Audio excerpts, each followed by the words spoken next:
إن الحمد لله نحمده ونستعينه ونستغفره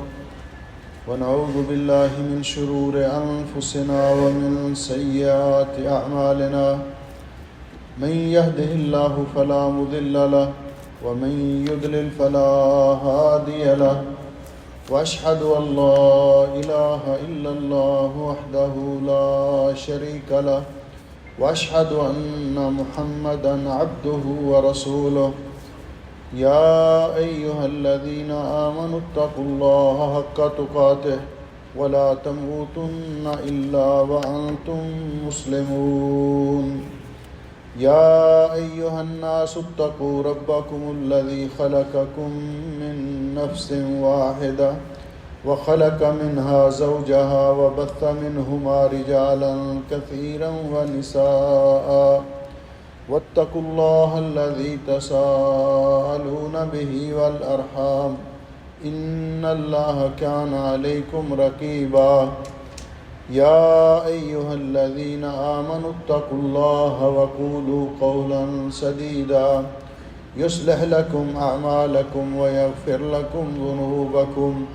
ومن يطع الله ورسوله فقد فاز فوزا عظيما اللهم صل على محمد وعلى آل محمد كما صليت على إبراهيم وعلى آل إبراهيم إنك حميد مجيد اللهم بارك على محمد وعلى آل محمد كما باركت على إبراهيم وعلى آل إبراهيم إنك حميد مجيد أما بعد فيا أيها الناس إن خير الحديث كتاب الله وخير الهدي هدي محمد صلى الله عليه وسلم وشر الأمور محدثاتها وكل محدثة بدعة وكل بدعة ضلالة وكل ضلالة في النار۔ قابل صد احترام بزرگوں، بھائیوں، دوستوں، آج کے خطبہ جمعہ کا عنوان ہے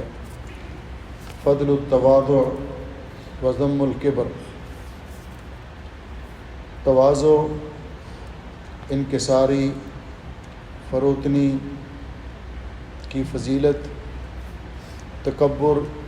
خود پسندی، کبریائی اور بڑائی کی مذمت۔ اسلام کے مکارم اخلاق میں ایک بہت بڑی خوبی جو نبی اکرم صلی اللہ علیہ وسلم کی سیرت طیبہ کے تابناک پہلوؤں میں سے ایک روشن پہلو ہے، وہ ہے تواضع۔ تواضع کا معنی کیا ہے، اس کا مفہوم کیا ہے، اللہ رب العزت کو یہ کس قدر پسند ہے، اور اس کے دنیا اور آخرت میں ثمرات و برکات کیا ہیں۔ سب سے پہلی بات یہ کہ تواضع یہ ہر دور کے اندر ہر عقل سلیم رکھنے والے شخص کی نگاہ میں اس کی بڑی قدر و قیمت ہے۔ اللہ رب العزت نے پیارے نبی حضرت محمد الرسول اللہ صلی اللہ علیہ وسلم کو اس کا حکم دیتے ہوئے فرمایا وَاخْفِضْ جَنَاحَكَ لِمَنِ اتَّبَعَكَ مِنَ الْمُؤْمِنِينَ، آپ کی پیروی کرنے والے مومنین، ان کے لیے آپ تواضع اختیار کیجئے۔ اس کا ترجمہ مفسرین نے یہی کیا ہے، اے تواضع للمؤمنین باللہ ورسولہ، کہ وہ مومن جو اللہ تعالیٰ اور اللہ کے رسول پر ایمان رکھتے ہیں ان کے ساتھ نرم رویہ رکھیے، پیار محبت کے ساتھ ان کے ساتھ معاملہ کیجئے، اور ان کے ساتھ شفقت کا معاملہ کیجئے، تواضع کا معاملہ کیجئے، انکساری کے ساتھ پیش آئیے۔ یہ اللہ رب العزت نے پیارے نبی حضرت محمد الرسول اللہ صلی اللہ علیہ وسلم کو حکم دیا۔ پھر اللہ رب العزت نے قرآن کریم میں اپنے بندوں کے جو اوصاف بیان کیے، ان کے اوصاف بیان کرتے ہوئے اللہ رب العزت نے ان کی تعریف ان الفاظ میں کی،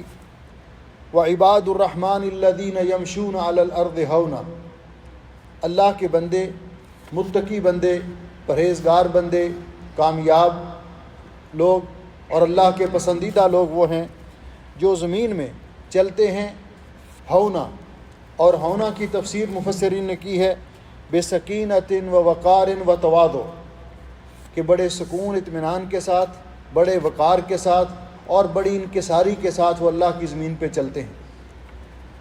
یہ تواضع، اس کے علماء نے دو مفہوم بیان کیے ہیں۔ ایک مفہوم تو یہ ہے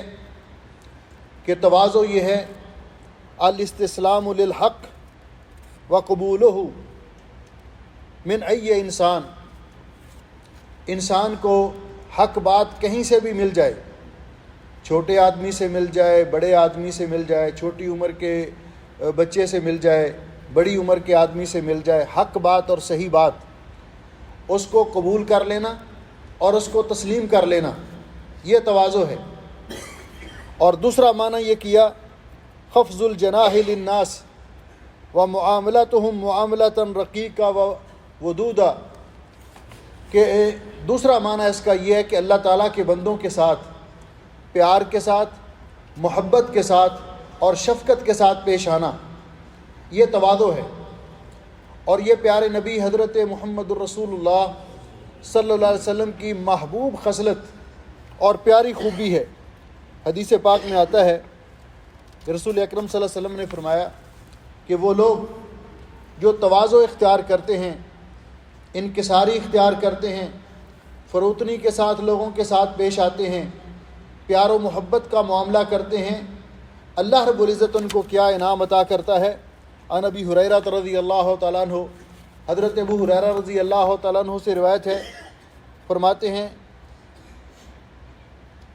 قال قال رسول اللہ صلی اللہ علیہ وسلم، رسول اکرم صلی اللہ علیہ وسلم نے ارشاد فرمایا ما نقصت صدقۃ من مال، انسان صدقہ کرے تو صدقہ کرنے سے مال کم نہیں ہوتا۔ اور دوسرا وما زاد اللہ عبدا بعفو الا عزا، جو بندہ اللہ کی رضا کے لیے کسی کو معاف کر دیتا ہے اللہ اس کو عزت عطا کرتا ہے۔ اور تیسرا وما تواضع احد للہ الا رفعہ اللہ، جو اللہ کی رضا کے لیے تواضع اختیار کرتا ہے، انکساری اختیار کرتا ہے، اللہ اس کو عزت دیتا ہے، اللہ اس کو بلند کرتا ہے۔ نبی اکرم صلی اللہ علیہ وسلم کے پاس اللہ رب العزت نے ایک فرشتے کو بھیجا جبریل امین کے ساتھ، اور اس نے آ کر رسول اکرم صلی اللہ علیہ وسلم سے یہ دریافت کیا۔ اللہ رب العزت نے اس لیے بھیجا تھا کہ نبی پاک صلی اللہ علیہ وسلم سے پوچھ کے آئیے کہ آپ کون سا نبی ہونا پسند کرتے ہیں، ملک النبی او عبد النبی، بادشاہ نبی ہونا پسند کرتے ہیں یا اللہ تعالیٰ کا بندہ، اللہ کا بندہ نبی ہونا پسند کرتے ہیں، یعنی غیر بادشاہ۔ تو نبی پاک صلی اللہ علیہ وسلم نے جبریل امین کی طرف دیکھا، تو جبریل امین نے گویا کہ آپ ان سے مشورہ لے رہے تھے، تو جبریل امین نے ہاتھ کے ساتھ اشارہ کر کے کہا تواضع، تواضع والا جانب اختیار کیجئے۔ تو رسول اکرم صلی اللہ علیہ وسلم نے فرمایا بل اکون عبد النبی، میں عبد نبی ہونا پسند کرتا ہوں۔ تو نبی پاک صلی اللہ علیہ وسلم نے اس خصلت کو پسند کیا۔ رسول اکرم صلی اللہ علیہ وسلم نے فرمایا اور امت کو حکم بھی دیا، آپ نے فرمایا ان اللہ اوحا الیہ، اللہ رب العزت نے میری طرف وحی کی ہے، ان تواضعوا، کہ تم تواضع کے ساتھ، انکساری کے ساتھ لوگوں کے ساتھ معاملہ کرو، حتی لا یبغی احد علی احد، کوئی کسی پر بغاوت نہ کرے، کوئی کسی پر بڑھوتری اپنی نہ دکھائے، ولا یفخر احد علی احد، اور کوئی دوسرے پر فخر نہ کرے۔ اس قدر دنیا میں رہو انکساری کے ساتھ اور تواضع کے ساتھ۔ یہ جتنی نصوص ہیں یہ اس بات پر دلالت کرتی ہیں کہ تواضع اللہ رب العزت کو بھی پسند ہے، نبی پاک صلی اللہ علیہ وسلم کی بھی یہ پیاری خوبی ہے، اور اللہ رب العزت نے اس کا مومنوں کو بھی حکم دیا ہے، اور کائنات کا ہر شخص وہ اس چیز کو پسند کرتا ہے۔ جس کے پاس عقل سلیم ہے، جس کی سوچ پازیٹیو ہے، وہ اس خوبی کی قدر کرتا ہے۔ اور دنیا کے اندر بھی لوگوں کے اندر یہ بات معروف ہے، جس طرح کسی عربی شاعر نے کہا ہے، ملی السنابل تنحنی بتواضع والفارغات رؤوسهن شوامخ، کہتے ہیں کہ جن درختوں کو پھل لگے ہوتے ہیں تو پھلدار ٹہنیاں ہمیشہ جھکی ہوئی ہوتی ہیں، پھلدار درخت ہمیشہ جھکے ہوئے ہوتے ہیں، اور جن کو کوئی پھل نہیں لگتا، خالی ہوتے ہیں، وہ اکڑے ہوئے ہوتے ہیں، جس طرح سرو کا درخت ہوتا ہے، اس کو کوئی پھل نہیں لگتا لیکن وہ سیدھا کھڑا اکڑا ہوا ہوتا ہے، اور جس ٹہنی کو پھل لگا ہوتا ہے وہ ٹہنی ہمیشہ جھکی ہوئی ہوتی ہے۔ اسی طرح کائنات میں وہ شخص جو لوگوں کے لیے فائدہ مند ہے، لوگوں کے کام آتا ہے، لوگوں کی اصلاح کے لیے کوشاں رہتا ہے، اس کے اندر تواضع ہوتی ہے، اس کے اندر انکساری ہوتی ہے، جس طرح کہ پیارے نبی حضرت محمد رسول اللہ صلی اللہ علیہ وسلم کی سنت طیبہ میں یہ بات واضح ہے۔ عن انس ابن مالک رضی اللہ تعالیٰ عنہ، حضرت انس بیان کرتے ہیں کہ رسول اکرم صلی اللہ علیہ وسلم بعض اوقات تشریف لے جا رہے ہوتے، ان کانت الامۃ من اہل المدینہ، مدینے کی لونڈیوں میں سے، عام خواتین جو گھروں میں کام کرنے والی لونڈیاں، ان میں سے اگر کسی نے آپ سے کچھ پوچھنا ہوتا، اس کو ضرورت ہوتی، آپ اس کا کام کر دیں، اس کی سفارش کر دیں، یا جو بھی اس کا معاملہ ہوتا، وہ رسول اکرم صلی اللہ علیہ وسلم کو ساتھ لے کر کسی گلی میں کسی جگہ پہ بھی کھڑی ہو جاتی، اور نبی پاک صلی اللہ علیہ وسلم بڑی توجہ سے اس کی بات سنتے، اس کی کوئی مشکل ہوتی تو اس کو دور کرتے، اس کو حل فرماتے۔ اس قدر آپ کا خادموں کے ساتھ معاملہ تھا۔ حضرت سہل بن حنیف رضی اللہ تعالیٰ عنہ بیان فرماتے ہیں، کان رسول اللہ صلی اللہ علیہ وسلم یاتی ضعفاء المسلمین، نبی پاک صلی اللہ علیہ وسلم فقیر مسلمانوں کے پاس، کمزور مسلمانوں کے پاس تشریف لے جاتے، وَيَزُورُهُمْ، ملاقات کے لیے جاتے، وَيَعُودُ مَرْضَاهُمْ، ان کا کوئی بیمار ہو جاتا تو اس کی بیمار پرسی کے لیے جاتے، وَيَشْهَدُ جَنَائِزَهُمْ، اور آپ ان کے جنازوں میں شرکت کرتے، ان کی دل رکھنی کے لیے، ان کی حوصلہ افزائی کے لیے، اور ان کے ساتھ پیار و محبت کا اور تواضع کا معاملہ کرتے ہوئے۔ حضرت انس رضی اللہ تعالیٰ عنہ فرماتے ہیں کہ نبی پاک صلی اللہ علیہ وسلم انصار کے پاس جاتے ملاقات کے لیے، وَيُسَلِّمُ عَلَىٰ صِبْيَانِهِمْ وَيُسَلِّمُ عَلَىٰ صِبْيَانِهِمْ، ان کے بچوں کو بھی آپ سلام کہتے، وَيَمْسَحُ بِرُؤُوسِهِمْ، اور ان کے سروں پہ ہاتھ پھیرتے شفقت کے ساتھ، وَيَدْعُو لَهُمْ، اور ان کے لیے دعائے خیر و برکت فرماتے۔ یہ رسول اکرم صلی اللہ علیہ وسلم کا معاملہ تھا۔ ام المومنین عائشہ رضی اللہ تعالیٰ عنہ سے کسی نے پوچھا کہ رسول اکرم صلی اللہ علیہ وسلم گھر میں بھی کوئی کام کاج کرتے ہیں کہ نہیں؟ آپ سید الانبیاء ہیں، آپ خاتم النبیین ہیں۔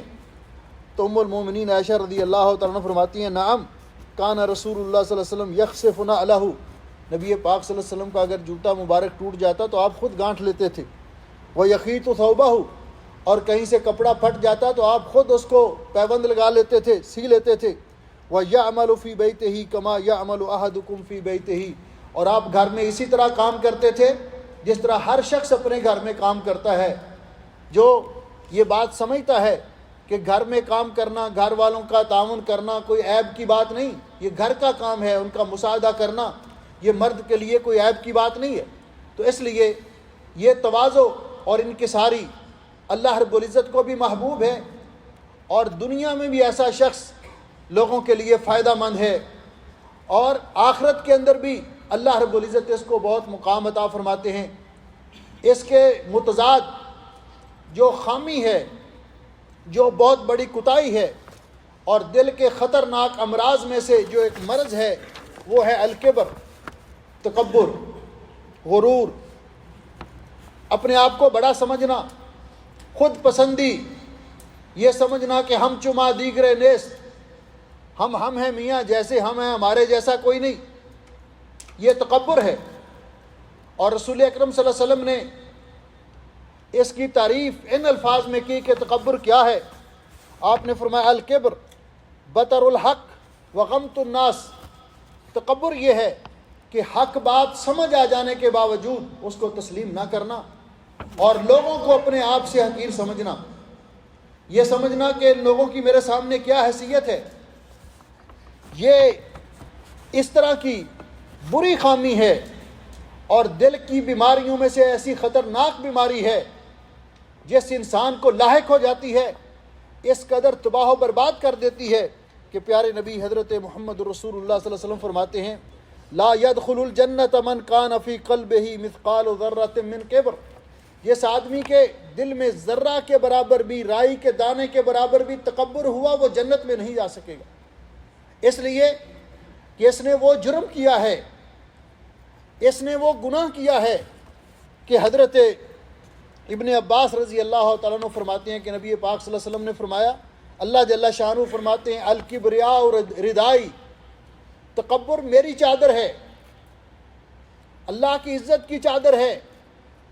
والعظمت و ازاری، اور عظمت اور بڑائی یہ میرا ازار ہے، فمن نازعنی واحدا منہما القیتہ فی النار،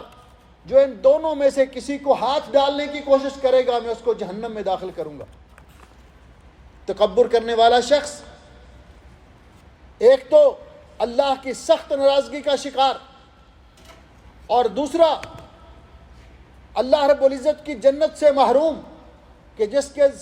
دل میں رائی کے دانے کے برابر بھی تکبر ہے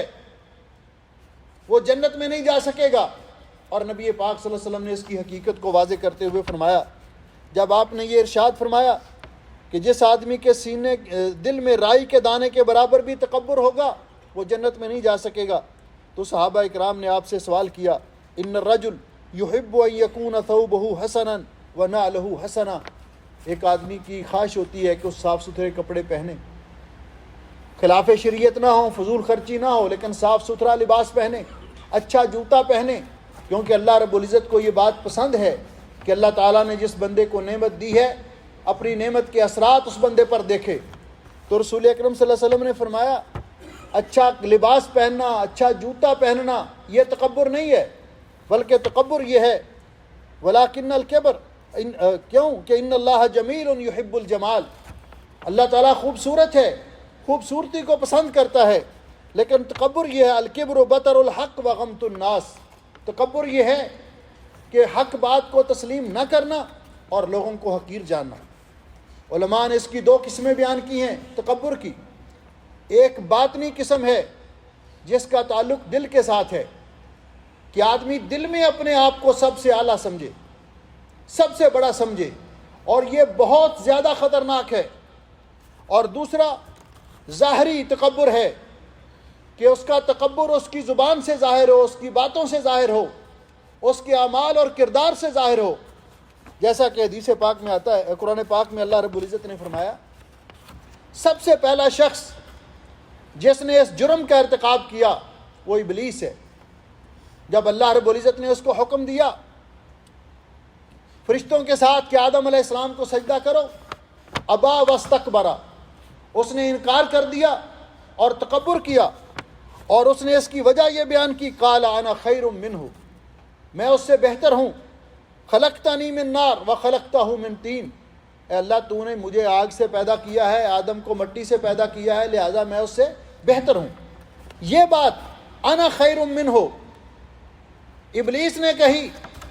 پھر فرعون نے کہی کہ انا ربکم الاعلی، دونوں کا انجام اللہ نے قرآن پاک میں ذکر کیا،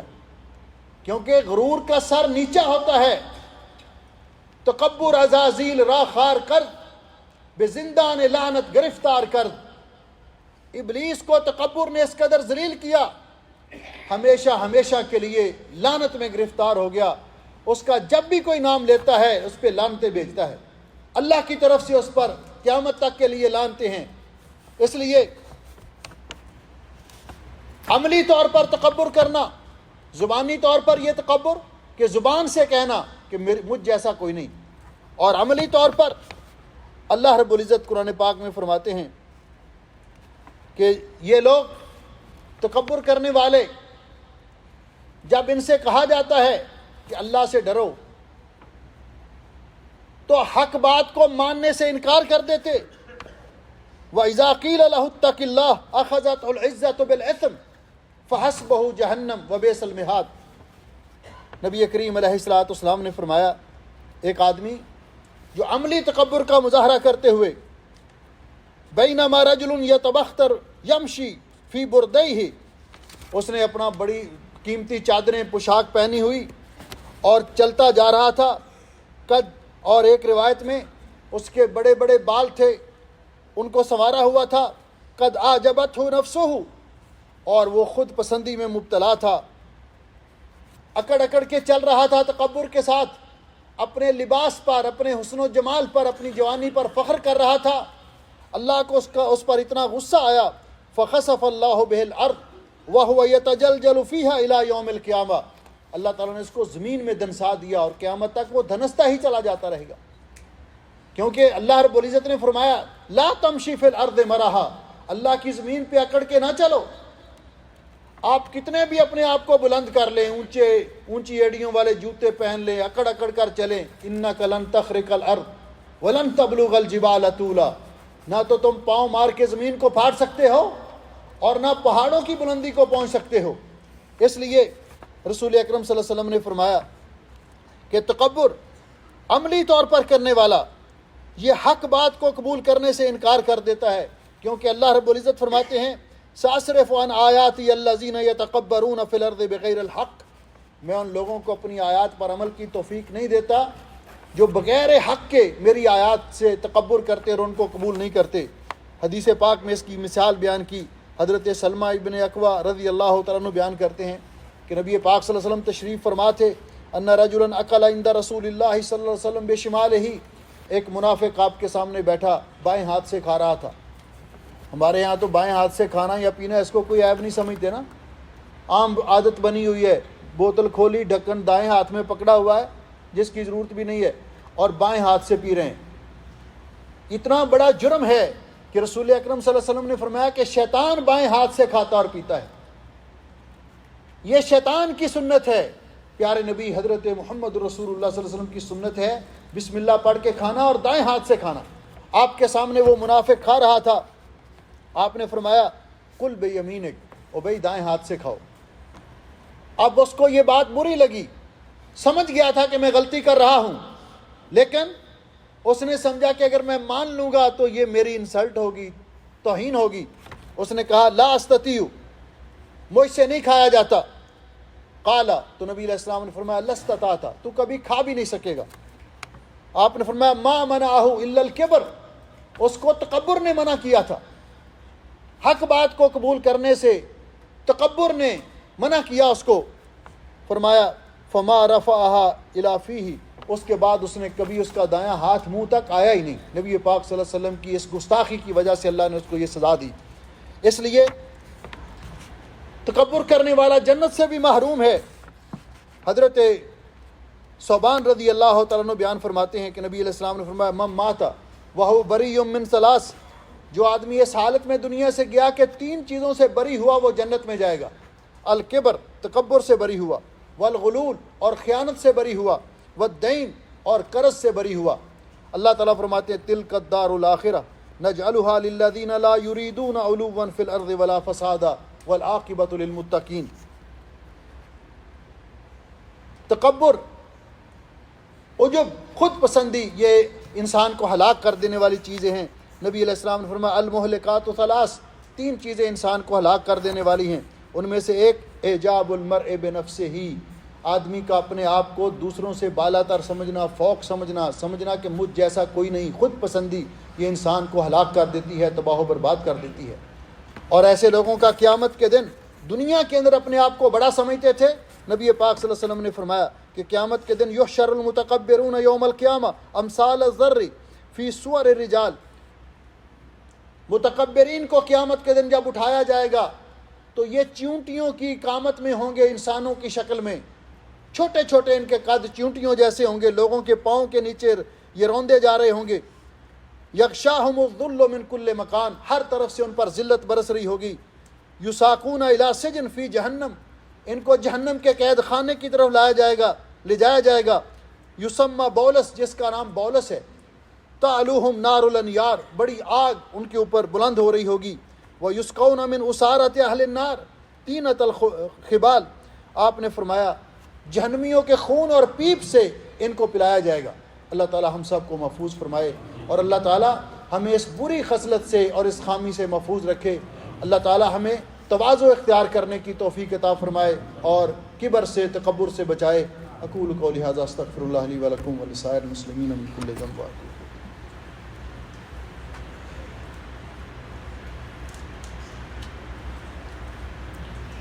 ان الحمد للہ نحمده ونستعینه ونستغفره ونعوذ باللہ من شرور انفسنا ومن سیئات اعمالنا، من يهده الله فلا مضل له ومن يضلل فلا هادي له، واشهد ان لا اله الا الله وحده لا شريك له، واشهد ان محمدا عبده ورسوله۔ اما بعد، محترم بھائیو، تکبر کے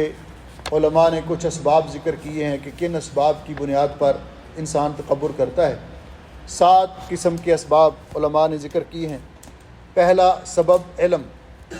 خواہ وہ دنیاوی علم ہو یا دینی علم ہو۔ جس کے پاس علم ہوتا ہے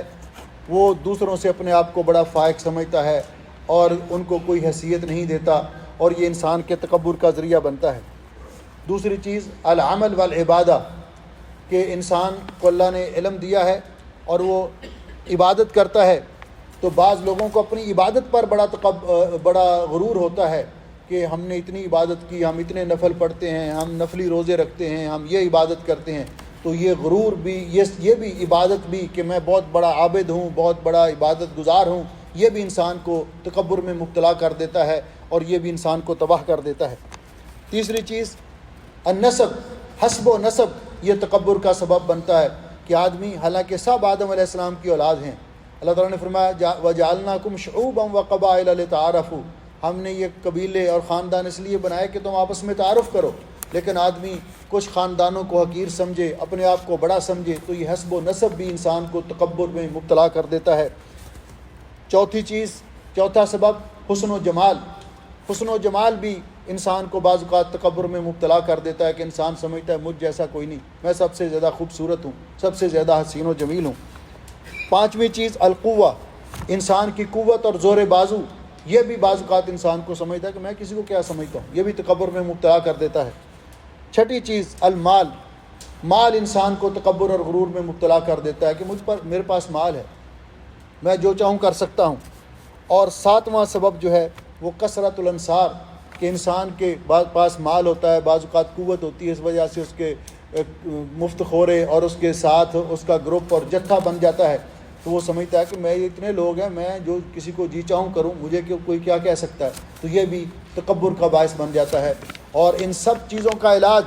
صرف 2 چیزوں پہ غور کر لینے سے ان کا علاج ہو سکتا ہے۔ ایک تو کہ انسان دیکھ لے کہ اللہ رب العزت نے اس کو کہاں سے پیدا کیا، کس چیز سے پیدا کیا۔ اللہ تعالیٰ فرماتے فَلْيَنظُرِ الْإِنسَانُ مِمَّا خُلِقَ، انسان غور کرے کہ وہ کس چیز سے پیدا کیا گیا، تو انسان کی یہ ساری یہ تکبر اکڑ فو نکل جاتی ہے۔ اللہ نے مائع مہین سے اس کو پیدا کیا۔ اور دوسری چیز کہ انسان کے پاس اچھے خاندان میں پیدا ہوا ہے، مال ہے، قوت ہے،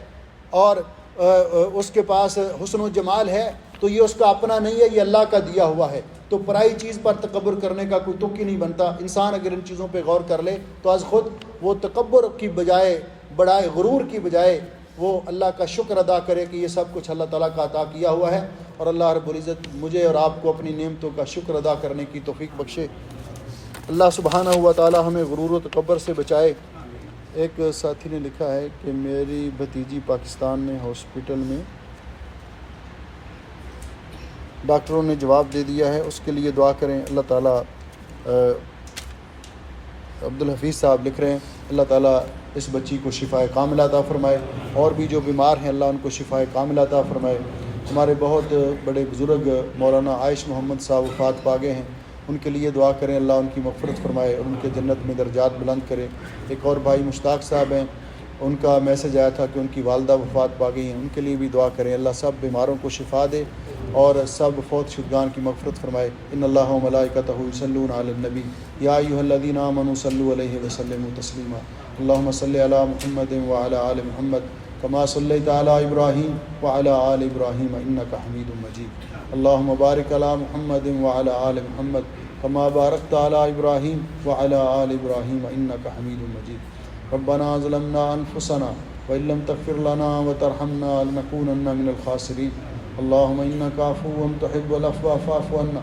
اللهم اشف مرضانا ومرضى المسلمين. اللهم اشفهم بشفائك وداوهم بدوائك. اللهم اغفر للمسلمين الميتين. اللهم اغفر لهم وارحمهم وعافهم واعف عنهم. اللهم ادخلهم جنة الفردوس واعذهم من فتنة القبر وعذاب النار. اللهم انت ولينا في الدنيا والآخرة توفنا مسلمين والحقنا بالصالحين. اللهم انك عفو تحب العفو فاعف عنا. اللهم احفظنا من كل سوء ومكروه. اللهم اجعل هذا البلد آمنا مطمئنا رخاء سخاء وسائر بلاد المسلمين. سبحان ربك رب العزة عما يصفون وسلام على المرسلين والحمد لله رب العالمين. صفحہ درست کرنا.